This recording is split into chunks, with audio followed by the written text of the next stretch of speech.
नाज़रीन अस्सलाम वालेकुम, मैं हूं आपका मेज़बान साबिर शाकिर वफाकी दारुल हुकूमत इस्लामाबाद से ताज़ा तरीन सूरत हाल और अहम तरीन खबर आपसे शेयर करते हैं। कल इमरान खान साहब को JIT में बुलाया गया 9 मई के हवाले से, और 9 मई के हवाले से उनको बाकायदा तौर पे घेरने की कोशिश की जा रही है। 9 मई के गुब्बारे से हवा कब की निकल चुकी है, लेकिन नहीं मानने वाले नहीं मान रहे और JIT को मुसल्लत किया जा रहा है और JIT के जरिए अब उनको गिरफ्तार करने की, उनके खिलाफ साजिशी ताने बाने बुन के उनको गिरफ्तार करने की कोशिश की जा रही है कि किसी भी तरीके से इमरान खान साहब को इस मुकदमे में घेर लिया जाए। और उसमें फौजी अदालतों का भी मामला है। फौजी अदालतों का मामला सुप्रीम कोर्ट ऑफ पाकिस्तान में है, जबकि 9 मई के हवाले से सुप्रीम कोर्ट एक फैसला दे चुकी है। इमरान खान साहब की गिरफ्तारी को गैर आईनी, गैर कानूनी करार दे चुकी है, बल्कि उसको अगवा करार दे चुकी है। उसकी वजह यह है कि आइन के आर्टिकल 4, आर्टिकल 9, आर्टिकल 10 ने इनकी सरीहन खिलाफ वर्जी करार दिया है और अदलिया पर हमला उसको तस्वर किया गया है। इमरान खान साहब को जिस तरीके से इस्लामाबाद हाई कोर्ट से दरवाजे खिड़कियां तोड़ के अदालती अमले को जख्मी करके, वकला को जख्मी करके जैसे उनको उठा के लेके गए थे एक दहशतगर्दों की तरह, और वो भी इहाता अदालत से और अभी आला अदलिया से, तो उसका एक फैसला आ चुका है। लेकिन इसके बावजूद अब JIT बनाई गई है और JIT में कल वो अपेयर हुए, फिर कुछ खबरें चलवाई गई और पुलिस जराये से खबरें चलवाई गई कि जनाब इमरान खान साहब के जवाबात से तसल्ली बख्श जवाब नहीं दे सके और पुलिस उनसे, JIT उनसे मुतमईन नहीं है। तो मैं आपको इमरान खान साहब ने क्या कहा वो आपको सुनाऊंगा।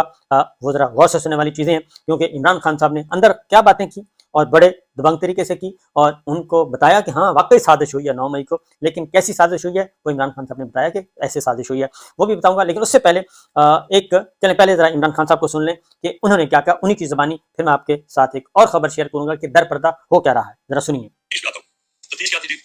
कि 9 मई को बहुत बड़ी साजिश हुई और आप मुझे पूछ रहे हैं कि आप साजिश का हिस्सा थे। मैंने उनको कहा साजिश हुई, इसमें कोई शक नहीं, वो साजिश थी, लेकिन साजिश से फायदा किसको हुआ और नुकसान किसको हुआ? अगर साजिश से हमें फायदा होता तो तभी आप कहते ना कि हमने साजिश की है। अगर साजिश की वजह से 10,000 लोग हमारे जेलों में हैं, सीनियर लीडरशिप जेलों में है, अब मेरे 200 पे केस पहुंचने लगे हैं, हमारे घर तोड़े जा रहे हैं, बिजनेस बंद की जा रही है, वो जेलों में से सिर्फ वो छुटते हैं जो कहते हैं कि मैं आज तक इंसाफ छोड़ा हूं, वो निकल सकता है और फिर सब कुछ माफ हो जाता है, सारे उसके केस ड्रॉप हो जाते हैं। तो सवाल मेरा ये है कि फायदा किसको हुआ? फायदा हुआ ये तो सारे मनी लॉन्डर्स, ये 30 साल से जो मुल्क को लूट रहे हैं, जिनके पैसे बाहर पड़े हैं, जो कि अरबों खरबोपति बन गए जबकि मुल्क मकरूज हो गया है, ये सारे जो आज ऊपर बैठे हुए हैं इनको फायदा हुआ है। और बहुत बड़ी साजिश हमारे से नहीं हुई, पाकिस्तान से हुई है। अब मैं आपको बताऊं साजिश हुई कैसे। सुप्रीम कोर्ट का फैसला आ गया है कि इमरान खान को गैर कानूनी और गैर आईनी तौर पर उठाया गया, अगवा किया गया हाई कोर्ट के अंदर से। ये मैंने साजिश करके उठाया था अपने आपको। मैंने तो निकलने से पहले सुबह को जब मुझे अंदाजा हुआ कि मुझे पकड़ेंगे, हालांकि मेरे पर कोई केस नहीं था, मैं सब पे बेल पे था, जब मुझे पता चला तो मैंने पहले कहा कि वारंट दिखाओ मुझे पकड़ो। तो क्या जरूरत पड़ी थी कि डंडे मार के, चीजें तोड़ के, शीशे तोड़ के, वो बेचारा रजिस्ट्री ऑफिस के स्टाफ को मारा, वकीलों को मारा, मेरे गार्ड्स को बेचारे उनको मारा, क्या जरूरत पड़ी थी? क्या कि मैं कोई दहशतगर्द था? तो जान के ये दुनिया में दिखाने के लिए विजुअल्स ये जो गए हैं कि जिसने मुझे वहां से पकड़ के लेके गए, और उसके बाद पहले से तैयारी थी कि जो भी रद्द अमल आएगा वो पहले से तैयार बैठे थे कि उन्होंने बिल्डिंग चलानी है। और मैं इंशाल्लाह जिस दिन इंडिपेंडेंट इन्वेस्टिगेशन में साबित करूंगा, अस्करी टावर्स का एक गवाह है, तो कोई पता नहीं वो वीगो डाला वहां पहुंचा उसको उठा के ले जाए, उसकी पूरी रिकॉर्डिंग है कि वहां क्या हुआ था, वो कोई तरीके इंसाफ नहीं थी जब अस्करी टावर चलाया गया। और क्या आज IG पंजाब जो दंदनाता फिर रहा है, क्या इसने नहीं पूछा कि वहां से 2 घंटे लग रहे हैं वो लोग आ रहे हैं या प्रोटेस्ट करने के लिए, किसी ने नहीं पूछा उनसे कि जनाब आपकी पुलिस किधर थी? सारी जगह तो टेर कैसे कर रहे थे, सारी जगह तो खड़ी थी, किधर क्यों नहीं गई? और किधर गया वो CCTV कैमरा? क्यों नहीं उसकी फुटेज सबके सामने? क्यों नहीं इंडिपेंडेंट इंक्वायरी हुई? कोर्ट कमांडर की साजिश थी और इंशाल्लाह ये साजिश आएगी सामने जब हमारा मौका सुना जाएगा। मैंने इंक्वायरी वालों को भी कहा जज दोनों तरफ सुन के फैसले करता है, वन साइडेड फैसले नहीं करता कि एक जज जूरी एक्सिक्यूशन जनाब आप ही फैसला कर लेंगे जी, ये उन्होंने किया, उनको पकड़ के मारना शुरू कर दो, पकड़ के लो और मिलिट्री कोर्ट्स बना दो ताकि कुछ चीज निकले ना, जैसे मर्जी सजा दे दो।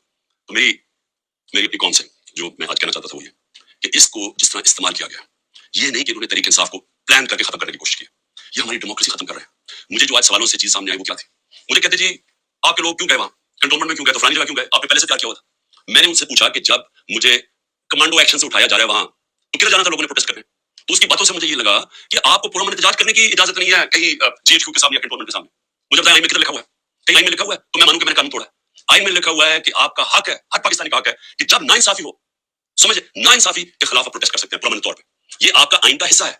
और नाइंसाफी हुई थी, सुप्रीम कोर्ट ने कहा कि नाइंसाफी हुई है, सुप्रीम कोर्ट ने अपने फैसले में कहा है कि गैर आईनी और गैर कानूनी तौर पर इमरान खान को उठाया गया। और फिर जिस तरह जलील करके मुझे उठाया गया, तो क्या ये भेड़ बकरियां थी? ये तरीके इंसाफ के लोग भेड़ बकरियां चुप करके बैठ जाती? क्या उन्होंने गलत किया था कि पुरअमन एहतजाज के लिए निकले थे?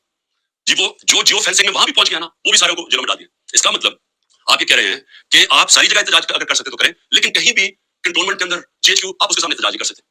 आप जरा गौर से समझें कि इसका मतलब कि आपने कहा है कि अगर वो कानून तोड़े भी तो वो कानून से ऊपर है, आप ये मतलब हो गया ना इसका। मेरे ऊपर एक केस क्या है कि मैंने मुल्क से गद्दारी की, कि हमारी जरूरत कैसे पड़ी, कि हम कोई कमी है इस मुल्क में, क्या हमारी कोई हैसियत ही नहीं है कि मैं अपनी FIR नहीं कटवा सकता जो मेरा मुल्क का कानून मुझे हक देता है। मुझे से वो पहली JIT में पूछते जी हाँ साहब आपके पास प्रूफ कौन से थे? मैंने कहा आपने जो कोयटा में 4 घंटे जो कत्ल हुआ वकील, उसके ऊपर तफ्तीश की थी, कोई सबूत मिले थे जो मेरे ऊपर 302 का कत्ल का पर्चा डाल दिया? क्या जब जिले शाह जब मरा था तो 3 दिन मेरे ऊपर 302 जब कत्ल का पर्चा लगाया था, आपने तफ्तीश की थी? तो जब एफआईआर का मतलब होता है फर्स्ट इन्वेस्टिगेटिंग रिपोर्ट, तो जब तफ्तीश होगी तो पता चलेगा ना। तो मेरा सवाल ये है कि ब्रिटानिया में जो सबसे मुकद्दस जगह है वो है prime minister house, 10 Downing Street. हर दूसरे दिन एहतजाज होता है, पूरा एहतजाज होता है, कभी किसी ने उसके ऊपर रोका? तो मुझे ये बताया कि जब रेंजर्स को देख रहे हैं मुझे उठाए और कमांडोज, तो क्या लोगों ने किधर जाना था? एहतजाज ही करना था ना। सवाल ये क्यों नहीं पूछते कि वो लोग जो 25 लोगों को गोलियां से मारा गया, वो लोग जिनकी नौजवानों की टांगें चलेंगी, 3 लोगों की टांगें कटी, जो बिस्तर पे है, कमर पे गोली लगी, पैरालाइज हो गया, वो क्या पाकिस्तानी नहीं थे? उनको कोई हुकूक नहीं है, उनका कोई नाम ही नहीं ले रहा। जो कोर्ट कमांडर हाउस जलाया, हम सब उसके हम मजम्मत करते हैं। मैंने अपनी जजमेंट में लिखा हुआ चीफ जस्टिस ने कि इमरान खान को जब पहली दफा जब मैं अदालत में पहली दफा मुझे पता चला कि हुआ क्या, मैंने उसी वक्त मजम्मत की और मैंने कहा 27 साल में मैंने हमेशा अपनी पार्टी को कहा कि आपके कानून के पीछे रहना। मैंने कभी इस मुल्क का कानून नहीं तोड़ा और मैं आज फिर कहता हूँ कि ये जो किया जा रहा है, ये जो इंक्विजिशन है, ये इंसाफ नहीं हो रहा, वन साइडेड है। कि फैसला कर लिया कि जनाब आपने तहरीक इंसाफ को खत्म करना है, तो सारी पार्टी को कितने लोग थे जो घर जलिए, बिल्डिंग जली, कितने होंगे? 100, 150, 200, 300, 400, 1000 होगा, तो 10,000 लोगों के अंदर डाल दे और फिर उनको मौका देते तो बताएं तो सही कि उनकी साइड क्या थी। दूसरा काम 164 के बयान लिए जा रहे हैं, जो जेलों के अंदर लोग हैं, जो खास तौर पे जिनको इन्होंने समझा कि जियो फेंसिंग नहीं आ गए, उनसे बयान क्या लिया जा रहा है? मेरे सीनियर लीडरशिप जो जेलों में कि जी 164 का बयान दें कि इमरान खान ने हमें हुक्म दिया था कि वहां जाके घर जलाओ, ये इमरान खान का हुक्म, ये उनसे बयान ले रहे हैं। पहले तो कानून के तरीके समझ जाएं कि जो वादा माफ गवाह होता है उसको क्रिकेट कहते हैं कानून में। क्रिकेट का मतलब कि वो रंग बदलता है, वो जिधर होता है जिसके साथ होता है उसी तरह का बन जाता है, इसकी कोई अहमियत नहीं होती। 2 महीने से कोशिश कर रहे हैं, आजम खान को उधर पकड़ा हुआ है, सीनियर पाकिस्तान का सीनियर ब्यूरोक्रेट, उसको अगवा किया हुआ है, उससे पूछ रहे हैं कि इमरान खान के खिलाफ कोई बयान दो, कोई 164 का वादा माफ गवाह, और लोगों के ऊपर प्रेशर डाल रहे हैं जिसको पकड़ा हुआ है किसके खिलाफ बयान दो। मेरी जो भी ये लोग लगे हुए कर रहे हैं, मैं सिर्फ उनको पैगाम देना चाहता हूँ कि इस मुल्क का सोचें, इसको तबाह न करें। ये जो आप करने जा रहे हैं कि सबसे बड़ी पार्टी जो अक्सरियत पब्लिक इसके साथ खड़ी है, और अक्सरियत का मतलब 70-80% पब्लिक आज इसके साथ खड़ी है, इसको इमरान खान को खत्म करते करते मुल्क की जमहूरियत, मुल्क की आजादी, मुल्क के इदारे, मुल्क का आइन, इस सबको आप खत्म करते जा रहे हैं और इससे कौमें बचती नहीं है। खासतौर पर जो अखलाकियात खत्म कर रहे हैं, सारी मोरालिटी खत्म होगी। केयर टेकर गवर्नमेंट पे वो बैठे हुए हैं, वो टीवी प्रोग्राम में कह रहे हैं, टीवी प्रोग्राम की शर्म नहीं आ रही कि केयर टेकर का मतलब होता है गैर जानिबदार, न्यूट्रल। वो कह रहे हैं जी हमने बांटा था कि इसको इतने नुमाइंदे एमपी कहेंगे, इतने जेयूआई कहेंगे, इतने फलाने कहेंगे। तो ये तो यानी इस अगर हमारी, मुझे अफसोस है अदालतों में बड़ा प्रेशर है, लेकिन इसी के ऊपर 100 मोटर एक्शन ले कि कैसे केयर टेकर गवर्नमेंट हो सकती है जो कि तीनों पार्टी की बन गई है। हम अपनी गवर्नमेंट करा रहे हैं, आइन के मुताबिक केयर टेकर आना है, या के बैठे और हर किस्म की करप्शन हो रही है आज। कोई फिक्र नहीं पड़ी, ना कोई करप्शन हो रही है, कोई एफआईओ को फिक्र नहीं है, मुल्क खुलेआम करप्शन हो रही है आज, और सिर्फ लगे हुए हैं जी किसी तरह इस पार्टी को खत्म करें। तो मैं सिर्फ एक तो ये कहना चाहता था आज कि मेरा ये जो हुआ है आज तफ्तीश, मुझे हैरत हुई कि वो ये, बल्कि वो उनके ऐसे वो बोल रहे थे जैसे कि आप एहतजाज भी करना आपके लिए, आपने कोई गद्दारी कर रहे हैं मुल्क के साथ, जमहूरियत खत्म कर दें, कहते मार्शल लॉ लगे तो कहेंगे फिर जो मर्जी वो फैसला करेंगे वो करेंगे। लेकिन जमहूरियत के अंदर हमारा हक है कि नाइंसाफी जब हमारे से होती है और सुप्रीम कोर्ट ने कंफर्म किया तो उसके बाद हमारा राइट होता है पूरा एहतजाज। और मैं फिर से कहता हूँ कि जिन लोगों ने जलाया था कोर्ट कमांडर घर या जो भी जलाई बिल्डिंग्स, उन सब के ऊपर एक्शन लेना चाहिए। मैं सबसे पहले कहता हूँ, और हमें कोई इन्फॉर्मेशन हो हम भी आपकी मदद करेंगे उनके ऊपर एक्शन लेने के लिए, क्योंकि हमने नहीं किया। दूसरी चीज, इसराइल आया जी, इसराइल के ऊपर एक गवर्नमेंट मिनिस्टर्स कह रहे हैं कि देखें इमरान खान इसराइल इमरान खान के लिए सपोर्ट कर दिया। पहले तो ये जरा मेरे बयान सुन लेंगे, जब मैं प्राइम मिनिस्टर था, ये मेरे बयान सिर्फ यहाँ नहीं है, 2 पाकिस्तान में भी है और अमेरिका के अंदर जाकर मैंने ये बयान दिया। याद रखें, अमेरिका के अंदर सबसे तकड़ी लॉबी इसराइल की लॉबी, अमेरिका के अंदर सुनने के मैंने बयान दिया और पाकिस्तान में भी। Prime minister Next questioner. There's been talk about Pakistan forming relations with Israel. We know the winds of change are blowing through the Middle East. Is this in the cards and why? I'm afraid I don't know where this has come from. It's not. Pakistan has a very straightforward position, and it was a founder of Pakistan, Qaid-e-Azam, Mohammad Ali Jinnah, who was very clear that there has to be a just settlement, a homeland for Palestinians before Pakistan can recognize Israel. जो भी कोई मुल्क करे, हमारा तो मौक़िफ़ बड़ा clear है, और हमारा मौक़िफ़ कायद-ए-आज़म मोहम्मद अली जिन्ना ने 1947 में क्लियर कर दिया था, 1948 में, कि हम इसराइल को कभी तस्लीम नहीं कर सकते जब तक फ़लस्तीनियों को उनका हक नहीं मिलता, उनको एक जस्ट सेटलमेंट नहीं होती, जो 2 नेशन थ्योरी थी पैलेस्टीनियन की, उनको पूरा एक उनकी स्टेट मिले, क्योंकि पैलेस्टीनियन फैसला करें, ठीक है। जब तक वो नहीं होता, अगर हम वो तस्लीम कर लेते हैं तो हमें फिर कश्मीर का भी, हमें एग्जैक्टली सिचुएशन कश्मीर का, तो हमें वो भी गिव अप करना चाहिए। तो इसलिए पाकिस्तान नहीं तस्लीम कर सकता इसराइल। अब अमेरिका में मेरे बयान की क्या अहमियत है, क्योंकि ये जो 2 है ना, नवाज शरीफ और जरदारी या इनके बच्चे, मैं चैलेंज करता हूँ कि ये जाके अमेरिका क्या पाकिस्तान में बयान दे दे उनके खिलाफ, लेकिन अमेरिका में जाके दे। ये मैं कहता हूँ कि इनकी इतनी जरूरत नहीं थी कि जब अमेरिका ने और हिंदुस्तान ने मिलकर मोदी के दौरे पे अमेरिका जब जॉइंट स्टेटमेंट दी और उन्होंने कहा कि पाकिस्तान का नाम लिया, बायलैटरल टॉक्स में पाकिस्तान का नाम आता है कि पाकिस्तान क्रॉस बॉर्डर टेररिज्म कर रही है और पाकिस्तान को बंद करनी चाहिए। किसी का बयान निकला, किसी के मुंह से, कहीं वो बैठा हुआ नवाज शरीफ, कि उसके मुंह से कोई आवाज निकली, कि जरदारी के मुंह से कोई आवाज निकली? नहीं निकलेगी। जब 400 ड्रोन अटैक हो रहे थे पाकिस्तान में, जो दुनिया में कोई मिसाल ही नहीं है कि आप जिसके लिए जंग लड़ा वो आपके मुल्क में ड्रोन अटैक कर रहा है, इनके मुंह से एक लफ्ज नहीं निकला। और मैं आज अपनी एस्टैब्लिशमेंट से पूछना चाहता हूँ कि आप उन लोगों की आज हिमायत कर रहे हैं जिनके अरबों रुपए नहीं डॉलर बाहर पड़े हुए हैं। ये कभी भी एक लफ्ज नहीं कहेंगे उन लोगों के पास जिनको पता है कि वो किसी वक्त इनके, जिस तरह रूसियों के अब डॉलर जब्त कर रहे हैं ना, उनकी रूसियों की प्रॉपर्टीज जब से जंग जब्त कर रहे हैं, वो कभी भी इनके डॉलर, क्योंकि चोरी का पैसा है और अरबों डॉलर पड़ा हुआ इनका बाहर, ये कभी इनके खिलाफ बात नहीं करेंगे, ये अपने मुल्क के लिए कभी खड़े नहीं होंगे। ये तो इनको तो हिंदुस्तान से जान जाती है, क्योंकि इनको पता है कि हिंदुस्तान की और इसराइल की लॉबी बड़ी मजबूत है अमेरिका में, तो ये तो कभी भी नहीं मुल्क के लिए स्टैंड ले सकते। तो इनकी जो बैकिंग की जा रही है, मैं ये सवाल पूछता हूँ कि आज इमरान खान को तो दहशतगर्द साबित करने की कोशिश की जा रही है। मुझे ये बताएं कि कभी इमरान खान ने ऐसी हरकत की कि अमेरिकनों को मैसेज भिजवाया जाए अपने एम्बेसडर सैन खान के जरिए, मेमो गेट के अंदर, वो जो मेमो गेट था, अमेरिकनों को कह रहा है कि हमारी फौज से हमें बचा लो, उसको आज प्राइम पोजीशन में बैठ मुल्क फैसले कर रहा है। और दूसरा, जिसको इतना प्यार था मोदी के साथ, उसको घर पे शादी को बुला लिया, जबकि वो पाकिस्तानी फौज को पाकिस्तान के आर्मी चीफ को दहशतगर्द कर रहा था मोदी। वो कहता प्राइम मिनिस्टर ठीक है, लेकिन वो तो पतला है, दहशतगर्द पाकिस्तानी फौज को कह रहा था। डॉन लीव्स के अंदर क्या हुआ? वही कह रहा था ना कि हम तो बेबस है, जनाब हमारी फौज दहशतगर्दी कर रही है।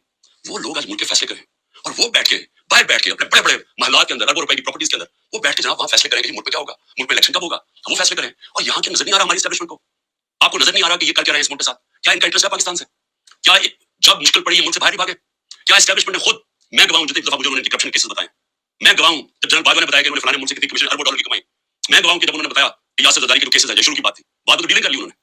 جنرل مشرف نے جب اس کا نیب کا پہلی دفعہ جو چیئرمین بنا جنرل امجد, مجھے بریفنگ دی گئی کہ ان کی کتنی پراپرٹیز ہے ملک سے باہر, یہ تو پکڑی گئی نا ایور فیلڈز کے دو تین, باقی کتنی پراپرٹیز ہے میں بات کر رہا ہوں تب کی, آج سے 20 سال پہلے کی, اس کے بعد جو لوٹ مار انہوں نے 10 سال کی وہ اس کے اوپر ہے, اور آج جو کر رہے ہیں.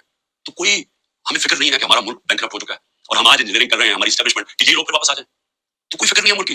کیا یہ عمران خان کو ٹھیکا لیا ہوا ہے کہ وہ سارا باقی سارا برداشت کرے جو ہو رہا ہے آج, اور صرف وہی اسی کے اوپر سارا رکھے گی, اس کو بھی سیدھا دبا دو, کس کا فائدہ اس میں. اور اس لیے میں آخر میں صرف یہ کہنا چاہتا ہوں کہ دیکھیں یہ بڑی خواب ہے پاکستان کی, بڑا, اس کے لیے بہت بڑے ذہن تھے علامہ اقبال, اس کے لیے جو جس نے کس طرح کی اسٹرگل کی, وہ بہت ہی بڑے لیڈر تھے قائد اعظم, اور وہ لوگوں نے اس ملک کو جس طرح بنایا, اور جس طرح قائد اعظم نے جب پہلی دفعہ پاکستان آئے, جب پاکستانی 3 ہفتے پہلے آئے, تو انہوں نے کہا کہ اپنے ADC کو کہ میں نہیں سمجھتا تھا کہ میری زندگی میں یہ پاکستان بنے گا, یہ وہ ملک تھا. اور ہم نے اپنی آنکھوں سے ہمارے بڑوں کو سنا کہ ہم تو پاکستان پیدا ہوئے, سارے ہمارے بڑے کہتے ہیں تو کتنے خوش قسمت ہو, آزاد ملک پیدا ہوئے. اور یہ ہمیں بدترین غلامی کی طرف جو لے کے جایا جا رہا ہے, نہ کوئی انسانیت رہے گی, نہ کوئی حقوق ہے, جو مرضی چاہے کریں, کوئی قانون توڑیں, چوروں کو اوپر بٹھا دو, جو فورن پالیسی ایسی ہے کہ ہم ساری دنیا میں ذلیل ہو رہے ہیں آج, جن سے اتنی محنت کی کہ ہم امریکہ کو خوش کر رہے ہیں, وہ جا کے انہوں نے ذلیل کر دیا. 7 والا ہمسایہ اوپر جا رہا ہے, وہ کہتے ہیں کہ فکر نہیں کرو, بوجھ بھی اب گرنے لگا ملک. اور اس وقت انہیں لوگوں کو جو 30 سال سے اس ملک کی خون چوس رہے تھے, آج ان کو آپ پھر کیا کر رہے ہیں اوپر بٹھانے کے لیے. میں ابھی بھی کہہ رہا ہوں کہ یہ جو ملک ہے یہ 27 رمضان کو بنا تھا, یہ بڑی خواب کا نام ہے, اور ہم سب کو, ساروں کو, میں سب کو کہہ رہا ہوں کہ ہمیں اس کے لیے جدوجہد کرنی پڑے گی. اور میں انشاءاللہ پھر سے میں ریپیٹ کرتا ہوں, بار بار کہتا ہوں, جو بھی ہو جائے میں بھی ہر قربانی کے لیے تیار ہوں اس ملک کی آزادی کے لیے. اور میں آپ سب کو کہہ رہا ہوں کہ آپ کو تیار ہونا پڑے گا قربانی کے لیے, کیونکہ آزادی گھر میں بیٹھ کے نہیں ملتی, زنجیریں گرتی نہیں ہیں, توڑنی پڑتی ہیں, جدوجہد کرنی پڑتی ہے. پاکستان زندہ باد. تو یہ آپ نے عمران خان صاحب کو سنا, انہوں نے سارے باتوں کا جواب دے دیا. نمبر 1 یہ کہ 9 مئی کے بارے میں جیسے ان کو ملوث کرنے کی کوشش کی جا رہی ہے, وہ خود IG سے پوچھ رہے ہیں, اور چودھری اعتزاز احسن صاحب بھی, سردار لطیف کھوسہ صاحب بھی سارے بتا چکے ہیں کہ IG پنجاب کے در تھے اس دن, اور نگراں حکومت اس دن کیا کر رہی تھی, اور نگراں وزیر اطلاعات کا تو اسٹیٹمنٹ موجود ہے. تو لہٰذا عمران خان صاحب نے ایک تو اس کا جواب دیا کہ اندر وہ کیا بول کے آئے ہیں, کیونکہ باہر تو یک طرفہ ٹریفک چل رہی ہے اور یک طرفہ طور پہ باتیں پھیلانے کی کوشش کی جا رہی ہے. اندر انہوں نے جو بتایا وہ ہم نے انہی کی زبانی سنا دیا. دوسرا انہوں نے اسرائیل کے بارے میں بتا دیا کہ جناب اسرائیل کے بارے میں کہا جا رہا ہے, پروپیگنڈا کیا جا رہا ہے کہ اسرائیل فیور میں نکل آیا. اسرائیل فیور میں نکلا, اسرائیل نے تو وہ کام کیا ہے جو میں پہلے بھی بتا چکا ہوں, ریپیٹ کرنے کی ضرورت نہیں, اس کا تو ہم نے خود اس کو موقع دیا ہے. نہ ہم اپنے ملک میں اتنا ظلم و ستم کرتے, یہ 15 جماعتیں مل کر یہ سب کچھ جو کچھ کیا, نہ یہ کرتی, اور نہ ہی ہمیں یہ دن دیکھنا نصیب ہوتا, جو کہ ہمارے لیے ایک سیاہ دن بنا دیا گیا کہ اسرائیل جیسا ملک وہ پاکستان کے خلاف انسانی حقوق کی خلاف ورزیوں کا الزام لگائے. اس سے زیادہ اور کیا ہو سکتا ہے, اور اس کی وجہ یہ ہے, اس کی وجہ, بنیادی وجہ یہ کہ یہ موقع ہم نے خود دیا ہے. تو صورتحال بڑی واضح ہے, اور صورتحال اس لیے بھی واضح ہے کہ عمران خان صاحب کو اب یہ گھیر گھار کے کوشش کی جا رہی ہے, لیکن مجھے بہت اچھی طرح اندازہ ہے کہ وجہ یہ ہے کہ یہ صرف اب انٹرنل پریشر نہیں ہے, ایکسٹرنل پریشر بہت ہے. انتخابات جو ہیں وہ صاف اور شفاف اگر کروانے ہیں تو اس کا مطلب ہے پاکستان تحریک انصاف, عمران خان اور تمام سیاسی جماعتوں کو موقع ملے الیکشن لڑنے کا. یہ نہیں ہو سکتا کہ آپ ایک لیڈر پہ, ایک پارٹی پہ اور پارٹی کے رہنماؤں پہ 200 سے زیادہ مقدمات صرف ایک رہنما پہ درج ہو, اور ہزاروں مقدمات ان کے دیگر پارٹی کے لوگوں پہ درج ہو جائیں, اور دنیا جو ہے وہ آنکھیں بند کر کے بیٹھی رہے, اور وہ جو کچھ آپ بولیں اس کو وہ سچ مانیں. ایسا نہیں ہے. تمام سفارت خانے اپنی ڈائری پہ یہ ساری باتیں نوٹ کر رہے ہیں, نوٹ کر کے اپنے ملکوں کو بھجوا رہے ہیں کہ جناب یہ ہو رہا ہے. اس لیے یہ اتنا آسان نہیں ہے. اسی لیے جو اس وقت اختلافات کی باتیں چل رہی ہیں حکمران اتحاد کے اندر بھی, وہ بھی اسی لیے چل رہی ہیں کہ نون لیگ اپنا کھیل کھیل رہی ہے, اور وہ سب کو مائنس کرنا چاہ رہی ہے, مائنس آل کر کے وہ کہتی ہے صرف میں ہوں اس وقت ناگزیر, اور بس مجھے لے آؤ, مجھے اقتدار پلیٹ میں رکھ کے دے دیں. لیکن ہماری جو ریاست ہے, ریاستی ادارے ہیں اور اسٹیبلشمنٹ ہے, وہ اتنی بیوقوف نہیں ہے کہ اس کو پتہ نہ ہو کہ در پردہ ہو کیا رہا ہے. اجازت دیجیے.